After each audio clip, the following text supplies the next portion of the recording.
Welcome back to the second and final day of the G7 Leaders Summit in Kananaskis, Alberta, Canada. Today was a packed day.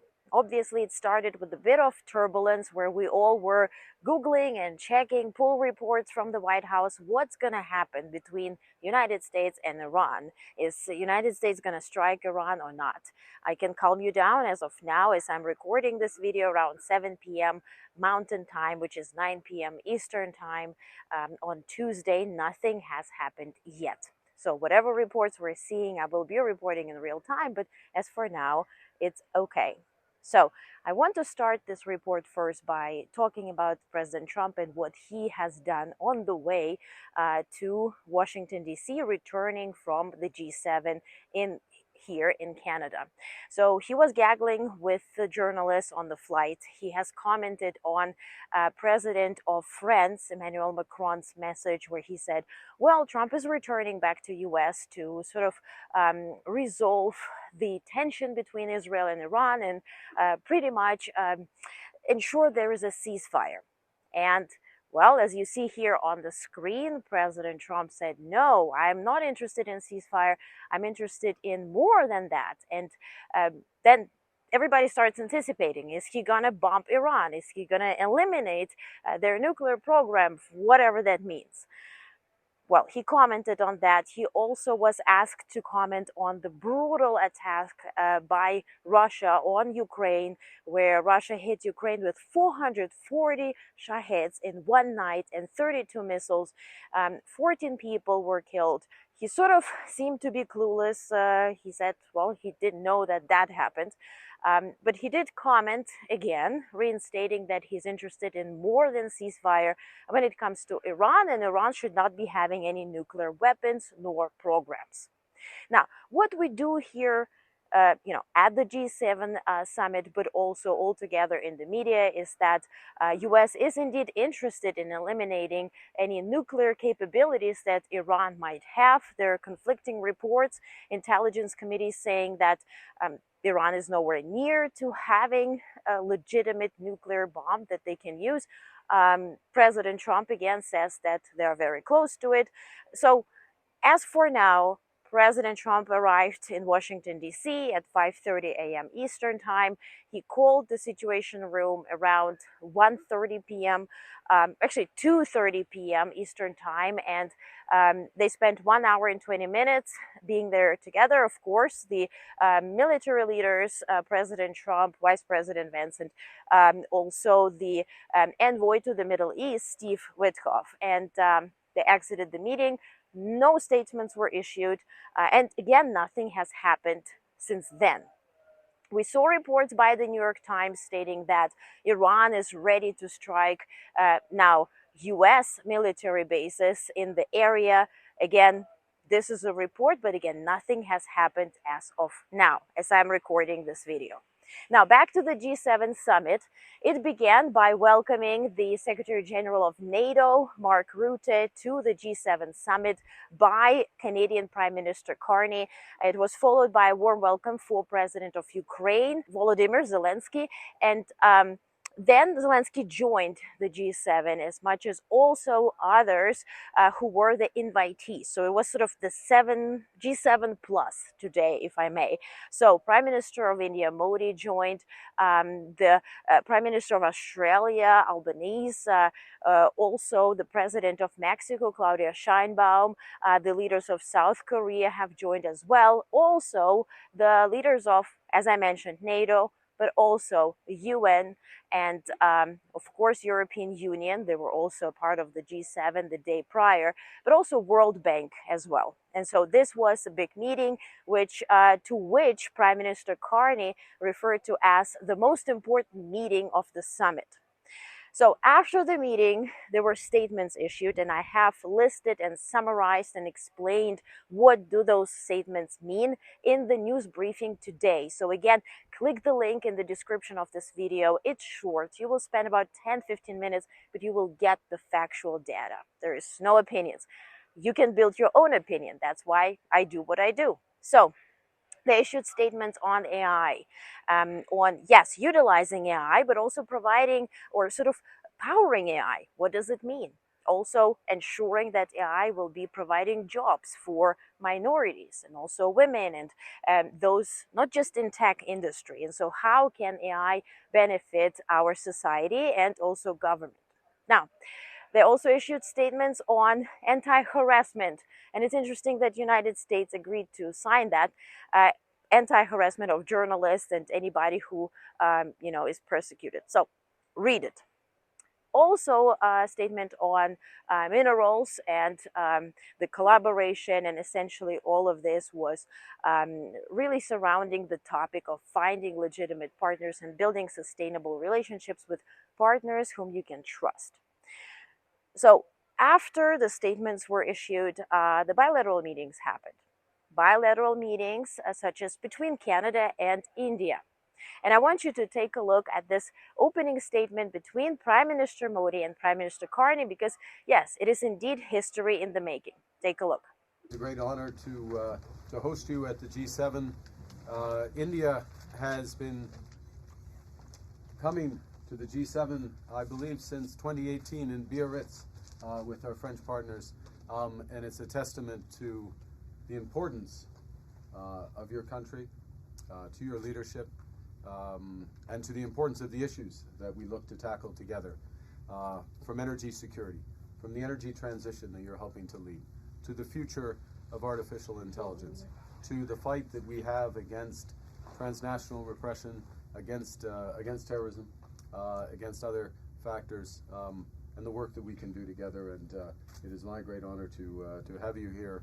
I enjoyed your intervention just now, and we look forward to our discussion. So also Prime Minister Carney met with President Sheinbaum of Mexico, and there was a beautiful chit-chatter before the bilateral meeting, and she gifted him a football and said that, well, our countries are so excited to host the World Cup, and Prime Minister Carney had a cheeky answer. Take a look.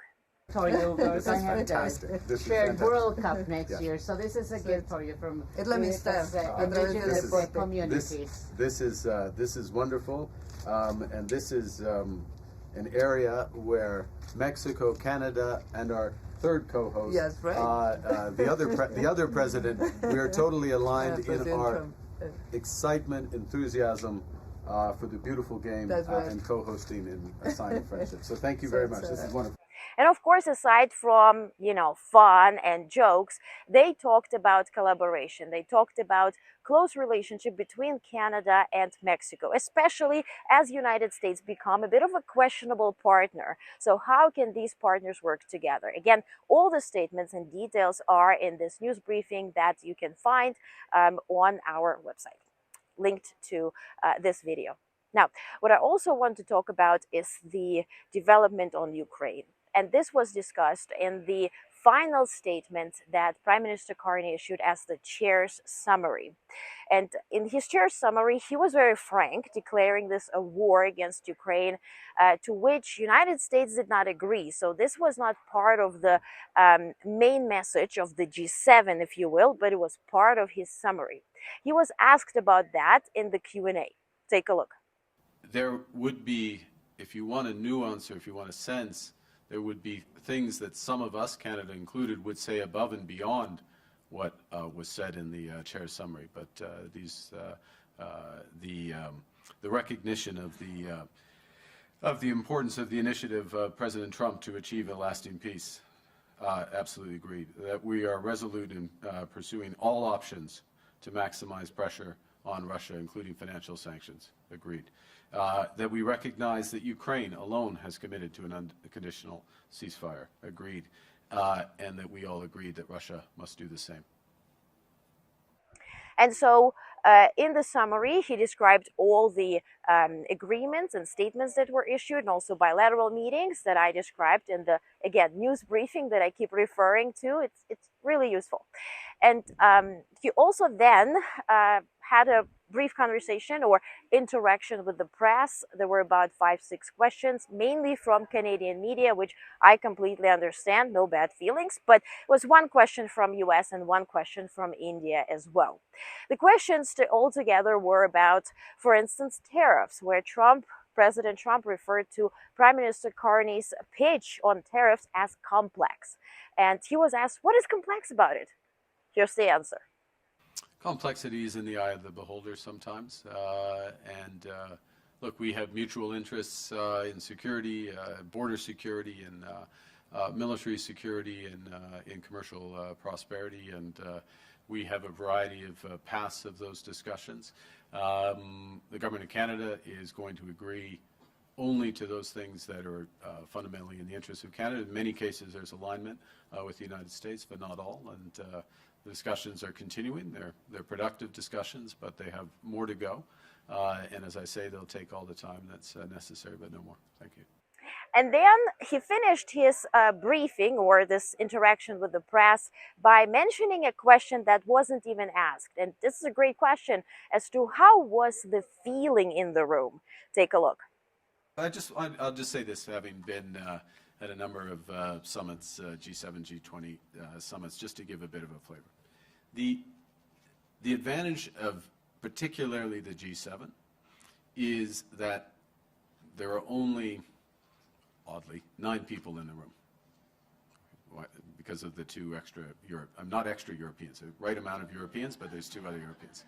And there's 9 people in the room, and they're the principals, they're the leaders, and there is a great amount of direct dialogue and discussion, very frank exchanges, very strategic exchanges, differences of opinion on a number of issues, but from an effort to find common solutions to some of these problems.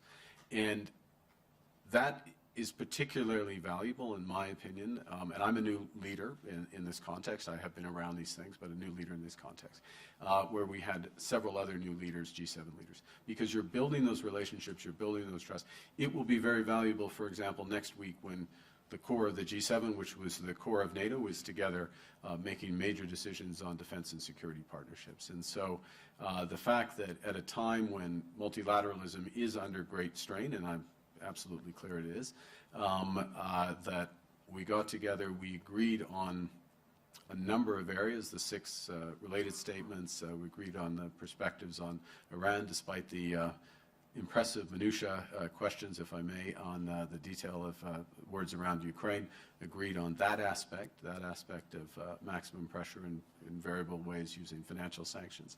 That's important, and that's valuable, and so I want to just give you a bit of that flavor.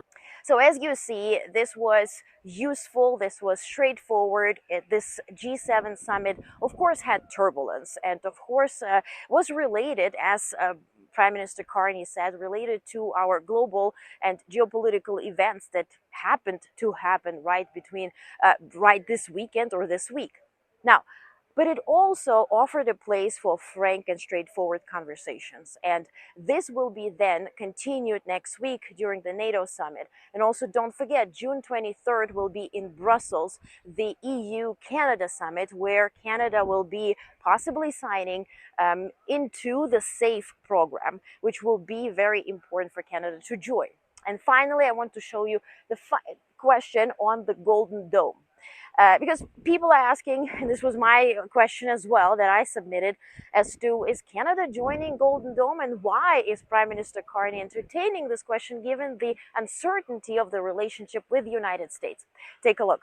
A couple of things. One is that, and part of the spirit, unfortunately, of these discussions is that the world is a much more dangerous place, and the threats that face Canada, face other countries, have shifted quite dramatically. We can see exactly, unfortunately, in very tragic respects, what's happening in the Middle East as we speak, in terms of threats from ballistic missiles, the necessary to have ballistic missile defense. Canada, our geography is less and less of a shield, of a natural shield in those respects,